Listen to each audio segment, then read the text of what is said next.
বন্ধুরা, কারোর ব্যাপারে নিন্দা করা, কারোর ব্যাপারে কটু কথা বলা, কাউকে ঈর্ষা করা, এই সমস্ত কিছু আপনার উন্নতি ও খুশিতে বাধার সৃষ্টি করে, আপনার জীবনে গভীর প্রভাব ফেলে। ভাগ্যের লেখা কি কখনো কেউ মেটাতে পারে? আজকের এই কাহিনীটি থেকে আপনি জানতে পারবেন যে যা কিছুই আমাদের জন্মের আগেই লেখা হয়ে গেছে, সেগুলো কি কখনো মেটানো যেতে পারে? যদি আপনি এই সমস্ত কিছু জানতে চান, তাহলে এই সুন্দর কাহিনীটি অবশ্যই শেষ পর্যন্ত শুনুন। বন্ধুরা, প্রাচীন সময়ের কথা, এক গ্রামে রামু নামের এক গরিব কৃষক বসবাস করত। তার পরিবারের শুধুমাত্র সে এবং তার স্ত্রী ছিল। ওই কৃষকের ঘরে অনেক সময় পর একটি বাচ্চার জন্ম হয়। ওই কৃষক এবং তার স্ত্রী খুবই খুশি ছিল। আশেপাশের সমস্ত লোকেরা তাকে শুভকামনা জানাতে আসে। এরপর একদিন সকালে ওই কৃষকের ঘরের দরজার বাইরে থেকে এক সাধু ভিক্ষা চাওয়ার জন্য আওয়াজ দেয়। ওই কৃষকের ঘরে আজ খুবই খুশির দিন ছিল। এই জন্য সে ওই সাধু মহারাজকে ভেতরে আসার জন্য বলে এবং তাকে বসার জন্য বলে।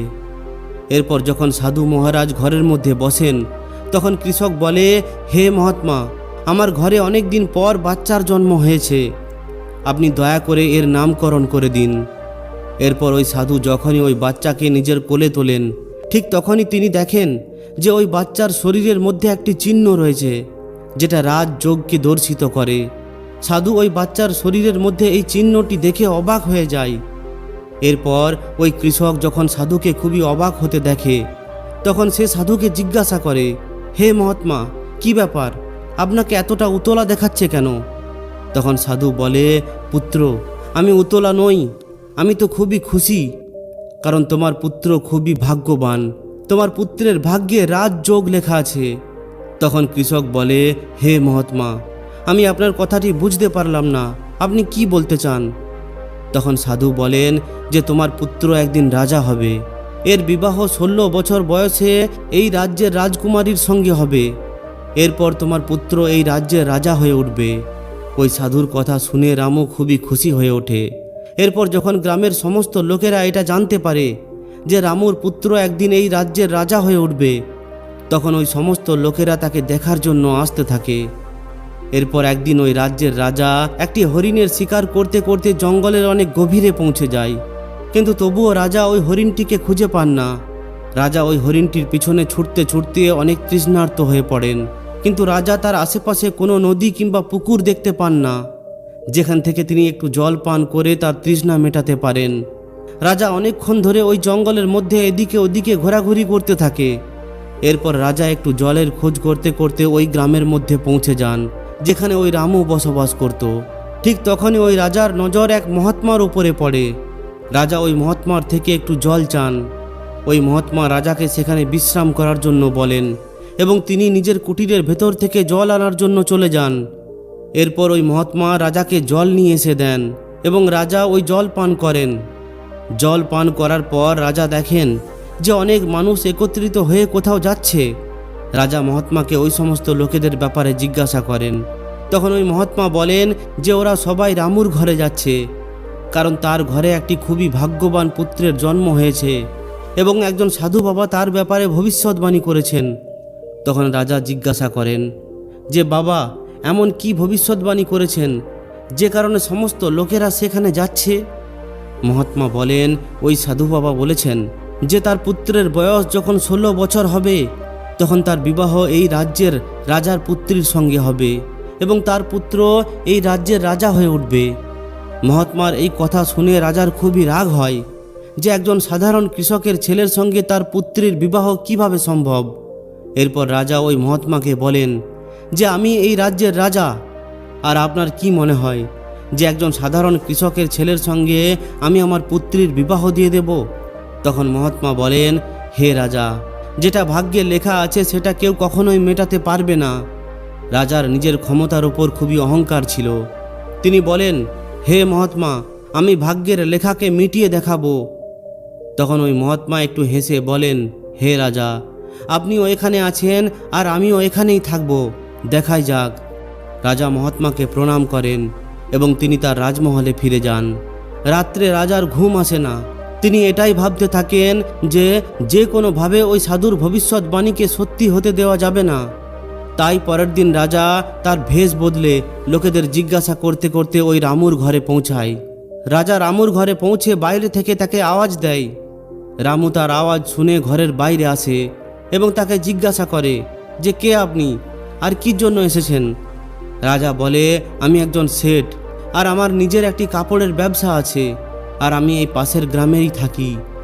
আমি লোকেদের কাছে শুনেছি যে তোমার ঘরে একটি ভাগ্যবান বাচ্চার জন্ম হয়েছে আর তার ভাগ্যে রাজযোগ লেখা আছে। রামু বলে, হ্যাঁ শেঠজি, আপনি ঠিকই শুনেছেন। তখন রাজা রামুকে বলেন, যদি তুমি খারাপ না ভাবো তাহলে একটি কথা বলবো। রামু বলে, হ্যাঁ শেঠজি, বলুন। রাজা বলেন, তুমি তোমার পুত্রকে আমায় দিয়ে দাও, এর বদলে আমি তোমাকে অনেক ধন দেব আর তোমার পুত্রের লালন পালনও করব। তখন রামুর স্ত্রী বলে, না শেঠজি, আমি আমার বাচ্চা আপনাকে দিতে পারবো না। রাজা বলেন যে তুমি একজন সাধারণ কৃষক, তুমি নিজের পুত্রের লালন পালন কিভাবে ভালোভাবে করবে। তখন রামু ওই শেঠের কথা শুনে বলে, হ্যাঁ শেঠজি, আপনি ঠিকই বলেছেন, আমরা এই বাচ্চার লালন পালন ভালোভাবে করতে পারবো না। তখন রামুর কথা শুনে তার স্ত্রী বলে, ঠিক আছে শেঠজি, আমি আমার বাচ্চা আপনাকে দেওয়ার জন্য তৈরি, কিন্তু যখন আমার পুত্র 16 বছরের হয়ে যাবে তখন আপনাকে আমার পুত্রকে ফেরত দিতে হবে। রাজা বলেন, হ্যাঁ ঠিক আছে, যখন তোমার পুত্রের বয়স 16 বছর হয়ে যাবে তখন আমি তোমার পুত্রকে ফেরত দিয়ে দেব। এটা বলে রাজা ওই পুত্রটিকে নিয়ে নেয় এবং সেখান থেকে চলে যায়। এরপর রাজা নিজের সঙ্গে ওই বাচ্চাটিকে নিয়ে একটি নদীর কাছে পৌঁছায়।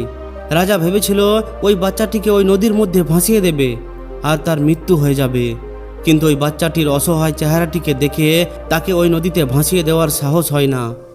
অনেক চিন্তাভাবনা করার পর রাজা একটি কাঠের সিন্ধুক জোগাড় করেন। এরপর ওই বাচ্চাটিকে ওই সিন্ধুকের মধ্যে বন্ধ করে তিনি তাকে জলে ভাসিয়ে দেন। রাজা ভাবেন যে ওই সিন্ধুকটি নদীর গভীর জলে গিয়ে নিজে নিজেই ডুবে যাবে আর এই বাচ্চা মারা যাবে। এটা ভেবে রাজা নিশ্চিত হয়ে নিজের রাজমহলে ফিরে যান যে এখন এই বাচ্চা আর ফিরে আসবে না আর আমার পুত্রীর সঙ্গে তার আর বিবাহ হবে না। তিনি মনে মনে আরও ভাবেন যে আমি ভাগ্যের লেখাকে মুছে দিয়েছি।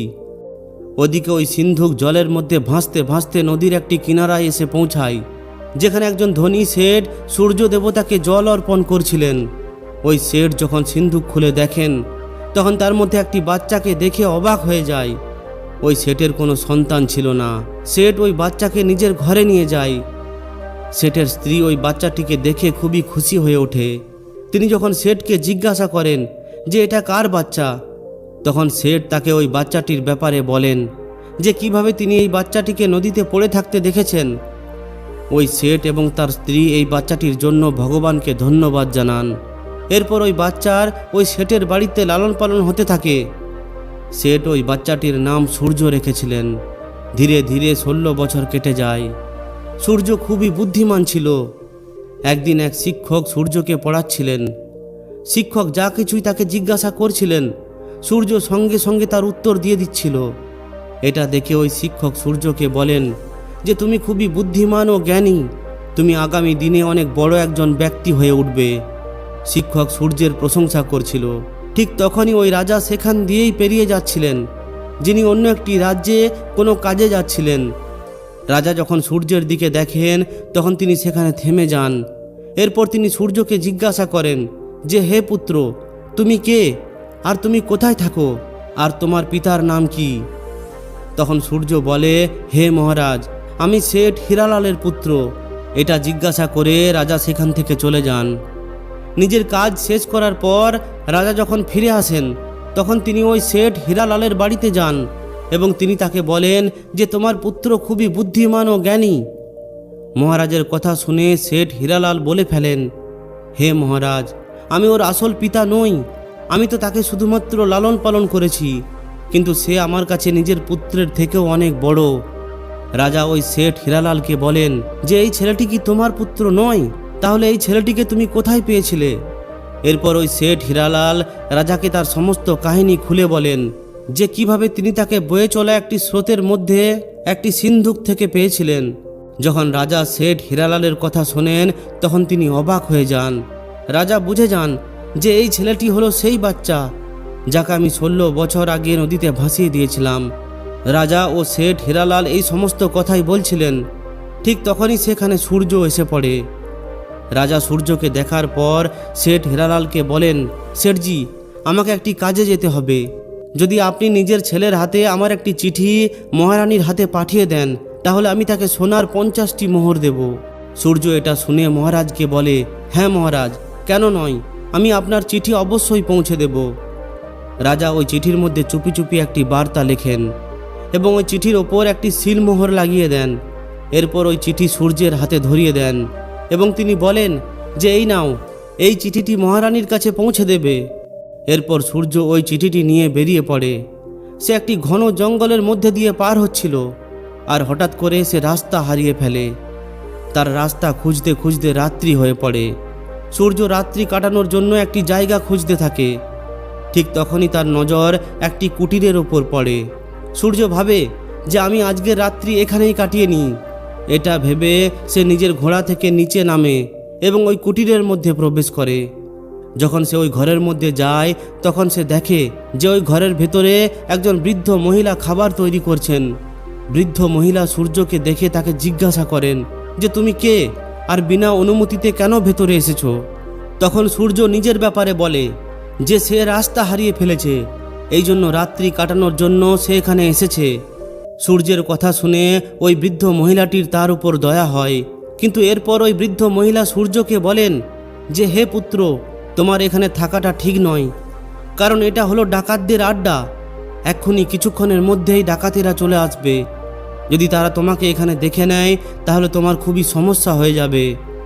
তখন সূর্য বলে, কিন্তু হে মাতা, এত রাত্রে আমি আর কোথাও যেতে পারবো না। যদি আমি বাইরে যাই, তাহলে জঙ্গলি জানোয়ারেরা আমাকে খেয়ে ফেলবে। এর থেকে ভালো আমি এখানেই একটি কোনায় শুয়ে পড়ছি। এটা বলে সূর্য একটি কোনায় গিয়ে শুয়ে পড়ে।